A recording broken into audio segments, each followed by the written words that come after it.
Good morning, loves. Welcome back to Lavendaire. Today, I'm taking you along with me for a self-care morning routine. So I've been trying to wake up without spending too much time on my phone. Sometimes I get sucked into social media in the morning and it just feels so cluttering on my mind. So I'd rather start my day with a clean, uninfluenced state. The weather is so beautiful today, which really sets my mood for the day. I love the sunny weather in spring. So after making my bed, I head to the bathroom to brush my teeth and freshen up. Today, I'm using this cleansing water by Dr. Jart to cleanse and hydrate my skin. I opt for cleansing water in the morning because it's gentler on your skin. I typically only wash my face with water and cleanser in the evenings. You don't want to over-cleanse because that can damage your natural skin barrier. My friend Leah Yu is the expert on that, so I'll link our skincare video that we did together down below.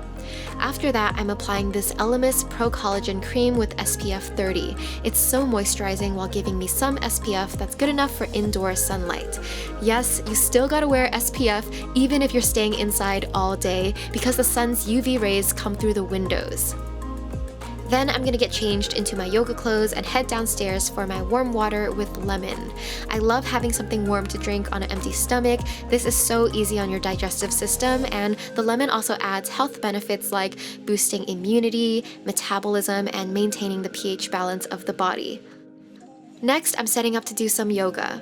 First, let's put on a good playlist. So I've been really liking this Spotify playlist called Yoga and Meditation. I listen to it while I meditate, do yoga, work, and even before I sleep. It's really calming. So here I'm streaming it on my TV, and today I was surprised to see that they changed up the playlist. They added Above and Beyond's new meditation album, and surprisingly, it's really good.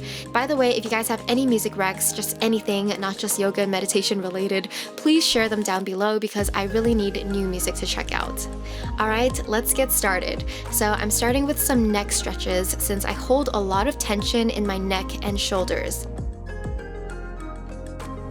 It seriously feels so good to stretch my neck like this.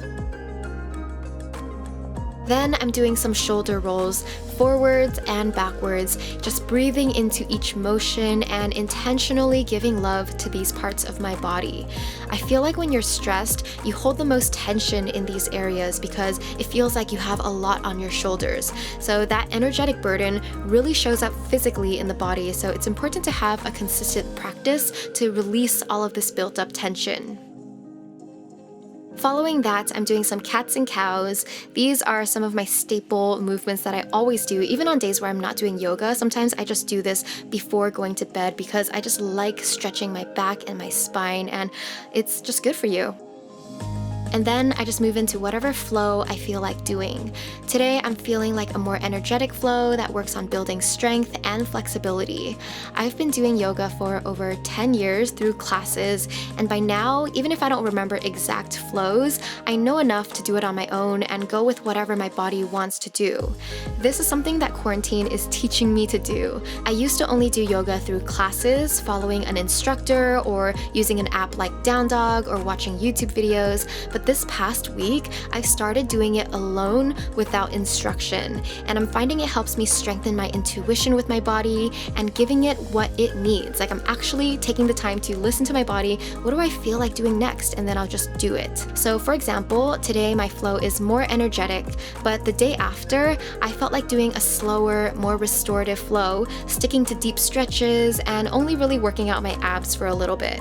Throughout this entire time, I'm focused on deep breathing through the movements. I even close my eyes whenever I can because yoga to me is more of a practice of moving meditation than it is a workout. This is my time to fully connect to my body, connect inward, and focus on the present moment. Of course, my favorite part of yoga is the shavasana at the end, where you just lie down with your palms up and your eyes closed, and you really get a chance to meditate.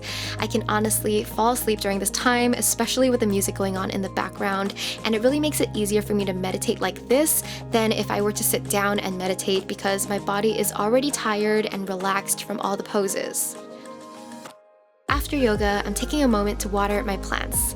Taking care of my plants to me is a metaphor for taking care of myself. So when I'm practicing giving love to them and checking in on them, that reminds me to do the same for myself. And as a plant mom, it's so rewarding to see your plants happy and thriving. It serves as a reminder for me to always nourish myself and give myself what I need first before I set out to do anything else for the world. Now I'm just gonna sit down to journal and brain dump whatever is on my mind so I can start my day with a clear head. By the way, I'm almost done filling up this entire pastel notebook. This is the second one I've gone through. Anyway, I still do morning pages as often as I can. Lately, it's been more like 3 to 4 times a week. And when I journal, I tend to write about what's on my mind, my plans, my worries, questions to myself, what I'm excited about, what I'm grateful for, anything goes. Some days I'm feeling productive and I try to organize all my projects in a journaling session. Other times I'm writing down what happened in my dream the night before. And then sometimes I'm just asking questions like, what am I afraid of? Where do I still feel shame and why? Or at this point, what do I truly, truly want in life? Journaling is an opportunity for self-expression, self-reflection, and self-discovery. And in my opinion, the magic of journaling happens when you ask the right questions. Questions that you never thought about before, which prompt a new and interesting answer that you may not have considered before. Sometimes it's just about helping you look at things from a new perspective. Anyway, if you want to go deeper into journaling, I'll share my series of over 100 journaling prompts in the description and all the free resources I have related to journaling because I have quite a lot. So after journaling, my morning routine is basically done. Today I'm just having lunch with my brother and boyfriend who didn't want to be filmed, and we're watching Avatar: The Last Airbender together. It's such a good series, guys. I just finished the entire thing and season 3 was so epic. Like, I watched this when I was a kid. I think I was in high school when it came out. But watching it again now, it's just so deep. I get it so much more. There's so much wisdom in the show. And by the way, I am Team Zutara all the way. I wish Zuka and Katara ended up together. But anyway, hope you guys enjoyed spending my morning routine with me. Please subscribe and click that bell if you want more videos like this. And always remember to take care of yourself and to take care of yourself first before you go on to take care of other people and other responsibilities in life. I'm not perfect and my mornings don't all look like this, but incorporating self-care into my routine as often as I can makes all the difference. Sending you so much love. Bye!